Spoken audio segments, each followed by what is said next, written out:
मित्रों नमस्कार। हमारे साथ आज रविशंकर झा जी हैं रामनगर के।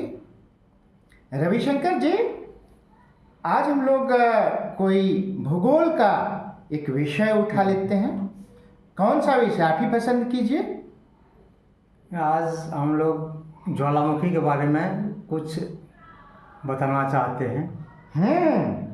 आज जो भूगोल का एक रोचक टॉपिक है ज्वालामुखी, उसके बारे में हमारे पप्पू जी बताएंगे।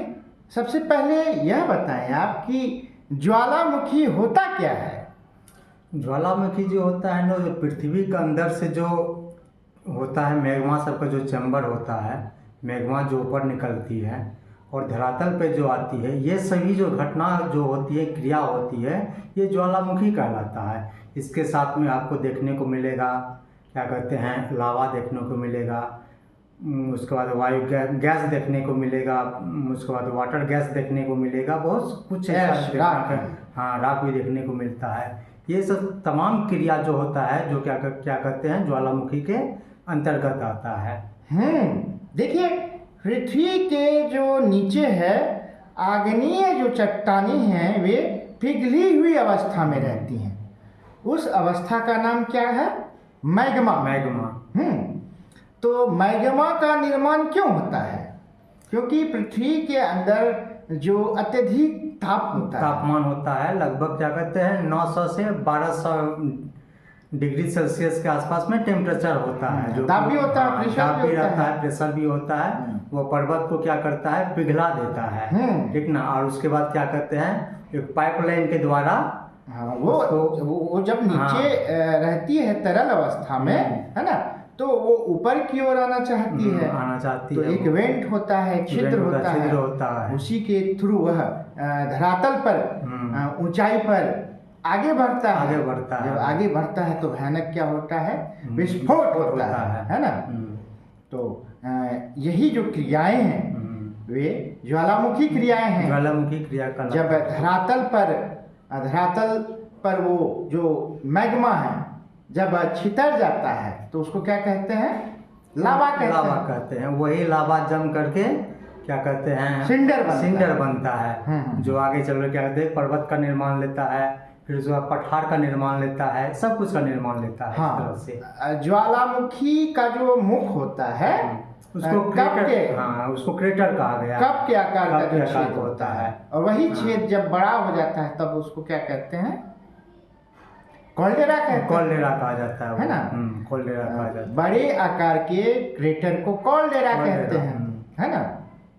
तो रविशंकर जी, आप यह बताएं कि यह जो वोल्केनोज हैं कितने प्रकार के होते हैं? ये मुख्यतः 3 प्रकार के होते हैं। एक एक्टिव होते हैं, जो सक्रिय होते हैं। उसके बाद एक क्या कहते हैं, सुसुप्त होते हैं, डोरमेंट होते हैं। उसके बाद एक शांत होते हैं।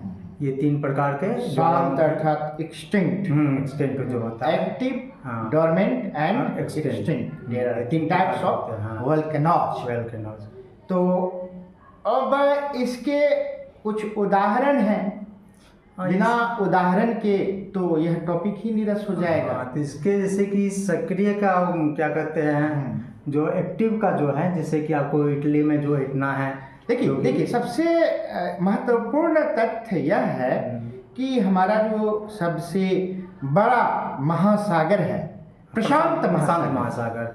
तो प्रशांत महासागर का जो परिवलय है उसको रिंग ऑफ फायर के नाम से जाना जाता है। अग्निवलय कहते हैं। अग्निवलय में ही विश्व की 90% ज्वालामुखी क्रियाएं और 75% भूकंपीय क्रियाएं होती हैं, है ना। तो जैसे प्रशांत महासागर का जो तटीय देश एशिया में जब आते हैं तो फिलीपींस में आता है ना। उधर जब हम अमेरिका में चले जाते हैं तो वहाँ हवाई द्वीप है। ये सब रिंग ऑफ फायर के अंतर्गत ही आते हैं। तो हमें यह याद रखना जरूरी है कि जो सबसे ज़्यादा ज्वालामुखी क्रियाएं या घटनाएं होती हैं वह रिंग ऑफ फायर के आसपास ही होती है ना। अब हम पप्पू जी से गुजारिश करेंगे कि वे सक्रिय ज्वालामुखी के कुछ उदाहरण पेश करें। जी, जैसे कि क्या कहते सबसे हैं, पहले आते हैं यूरोप में। यूरोप में जैसे कि क्या कहते हैं, हम लोग इटली पे चलते हैं। हाँ, यूरोप का सबसे सक्रिय ज्वालामुखी कौन है? इटली में जो एटना है, उसके बाद स्ट्रोम्बोली। हाँ, स्ट्रोम्बोली आपको लिपारी द्वीप में मिलता है। उसके बाद एटना जो है आपको क्या कहते हैं, सिसिली द्वीप पे है। हाँ, एटना सिसिली द्वीप पर है और स्ट्रोम्बोली क्या है, लिपारी द्वीप पे है। स्ट्रोम्बोली के बारे में एक खास बात हमारे झा जी बताएंगे। स्ट्रोम्बोली को प्रशांत महासागर का क्या कहते हैं, उसको लाइट ऑफ ये बोलते हैं। प्रशांत महासागर नहीं, भूमध्य सागर का प्रकाश स्तंभ कहा जाता है उसको, स्ट्रोम्बोली को। Light pillar of the Mediterranean, है ना। अब आइए, वह इसीलिए कहते हैं कि वहाँ रह कर, है ना, ज्वालामुखी विस्फोट होते ही रहते हैं, जिस कारण उसके आसपास का जो क्षेत्र है वह कैसा हो जाता है, प्रकाशमय हो जाता है, प्रदीप्त हो जाता है, काफी रोशन हो जाता है। यही कारण है कि जो स्ट्रोम्बोली है उसको क्या कहते हैं, भूमध्य सागर का जो प्रकाश स्तंभ, मेडिटेरेनियन सी का प्रकाश स्तंभ कहते हैं। तो ये तो दो हो गए इटली में। अब आते हैं हम जापान में। जापान में आपको क्या कहते हैं, राजिमा जो है वो आता है, और माउंट आसो है। ये दो सक्रिय ज्वालामुखी हैं। साकुराजिमा काफी सक्रिय। ये तो बात हो गई जापान की। अब हम आते हैं जावा द्वीप पर। जावा द्वीप में ये जो है मेरापी एक गो है। हाँ, माउंट मेरापी है। ये कहता है कि सबसे ज्यादा खतरनाक जो है, ये बहुत खतरनाक ज्वालामुखी, बहुत खतरनाक ज्वालामुखी है मेरापी। योग्याकार्ता नामक जो शहर है उसी के समीप यह माउंट मेरापी है। हाँ, अब हम चलते हैं सुमात्रा द्वीप पर। सुमात्रा द्वीप में क्या कहते हैं, सीनाबंग करके हैं, ठीक ना, वो भी है। वो भी सक्रिय ज्वालामुखी है। अब प्रशांत महासागर की जो परिपेटी है वो फिलीपींस देश चलते हैं। हाँ, तो फिलीपींस देश में कितने लगभग हैं? लगभग वहाँ पे तो 16 के आसपास में है। 16 से ज़्यादा ही है, ज़्यादा ही होगा। तो तब भी उतना तो नहीं, लेकिन ब्लू सॉन्ग एक गो करके आता है, ब्लू सॉन्ग है। उसके बाद क्या कहते हैं, टेलोंग है। हाँ, टेलोंग है, कैनलोंग है, पिनाटुबो है, ये सब करके है वहाँ पे। उसके बाद एगो ताल है जो मनीला के आसपास में आपको, माउंट ताल। हाँ, माउंट ताल है। अच्छा, ऐसा कौन सा ज्वालामुखी है जो कि पूर्णतः शंकु के आकार का है? यही है माउंट क्या कहते हैं, मेयन। माउंट मेयन जो है आपको शंकु आकार का मिलता है। मेयन जो माउंट मेयन शायद आपको दक्षिणी अमेरिका, नहीं, फिलीपींस में है। माउंट मेयन फिलीपींस में ही है। माउंट मेयन, माउंट ताल है ना, माउंट ताल। अब आते हैं हम अफ्रीका में। तो अफ्रीका में कुछ सक्रिय ज्वालामुखी है, उसके नाम आप बता दें। हाँ, यहाँ पर क्या कहते हैं, नया मोरा गिरा करके है, एक नया मोरा गिरा करके है। दूसरा है क्या कहते हैं, न्यारा गोंगो। हाँ, कांगो बेसिन में पड़ता है एगो, क्या कहते हैं, न्यारा कांगो करके। वो आपको कांगो बेसिन, न्यारा गोंगो। हाँ, न्यारा गोंगो वो है।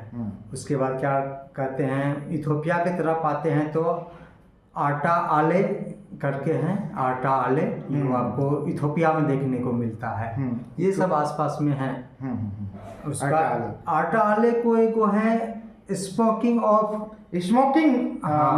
माउंटेन्स उसको गेटवे टू हेल उसको, नरक का प्रवेश द्वार।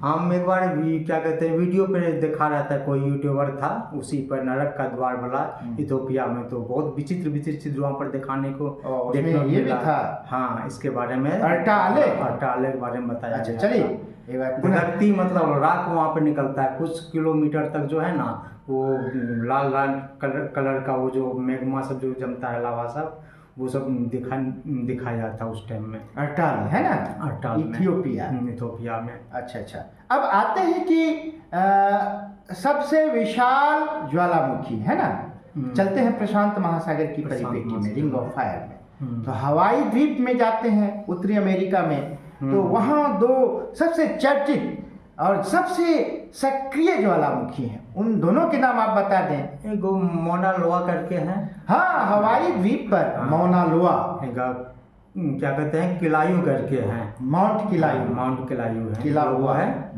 जो कि किलायू जो है सबसे ज़्यादा सक्रिय ज्वालामुखी की श्रेणी में ये इसको रखा गया है। अच्छा। हाँ, इसमें लगभग मेरे अंदाज से शायद 40 के आसपास में इसमें